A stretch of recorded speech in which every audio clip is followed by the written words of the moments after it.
থেকেই যায়। কেডিএ একটি প্রজেক্ট প্রপোজাল পাঠানোর পরে আমরা জানি পাস হওয়ার পরে 4 লেনে উন্নীত হবে।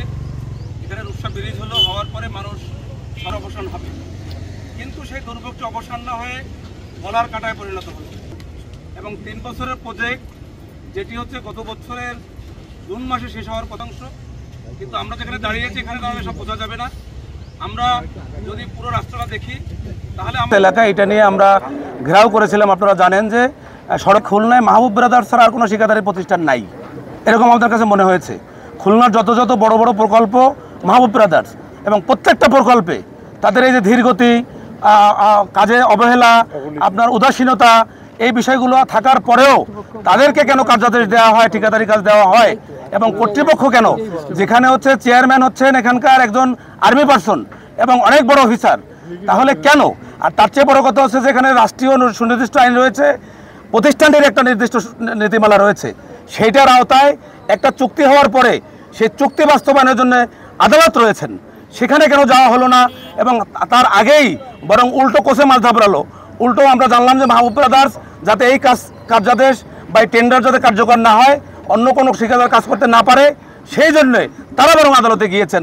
দুর্বলতা কেডিএর কোথায়, কর্তৃপক্ষের কোথায়, মন্ত্রণালয়ের কোথায়, এই প্রশ্ন আজকের সকলের মধ্যে। 12 বছর এই রাস্তা শুধু না, খুলনা শহরের মেগা প্রজেক্টগুলো নিয়ন্ত্রণ করেছে রাজনৈতিক ষড়যন্ত্রের মধ্য দিয়ে, রাজনৈতিক দুর্বৃত্তনের মধ্য দিয়ে একটি বড় প্রতিষ্ঠান যার নাম মাহবুব ব্রাদার্স।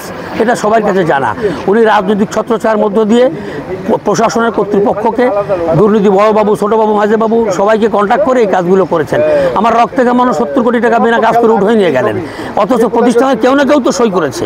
কেডিএ বলেন এরা কেউ আসলে দুধে ধোয়া পাতা না। আমাদের নগরবাসীর ভাগ্য নিয়ে যারা সিনিমিনি খেলছেন, এদের বিরুদ্ধে গণপ্রতিরোধ করে তুলতে হবে। আপনি গল্লামারি ব্রিজ দেখেন, মাত্র 2 কিলোমিটার রাস্তা সোনাডাঙ্গা বাস টার্মিনাল থেকে বিশ্বরোড পর্যন্ত 15 বছরের সম্ভব হয়নি। তার কারণ আমাদের রন্ধে রন্ধে দুর্বৃত্তায়ন হয়ে গেছে। আমাদের সর্বঙ্গে ব্যথা, আমরা ঔষধ দেবো কোথা? আমরা এই জায়গা থেকে বেরিয়ে আসার জন্য নগরবাসীকে সাথে নিয়ে নাগরিক সমাজ ঐক্যবদ্ধভাবে লড়াই সংগ্রাম করছে। আপনাদের চলমান যে কর্মসূচি আপনারা পত্রিকার মাধ্যমে, প্রচার মাধ্যমে দেশবাসীকে জানাবেন। আমরা আশা করি দেশবাসীকে জানানোর মধ্য দিয়ে আমরা গণপ্রতিরোধের শক্তি ফিরে পাবো।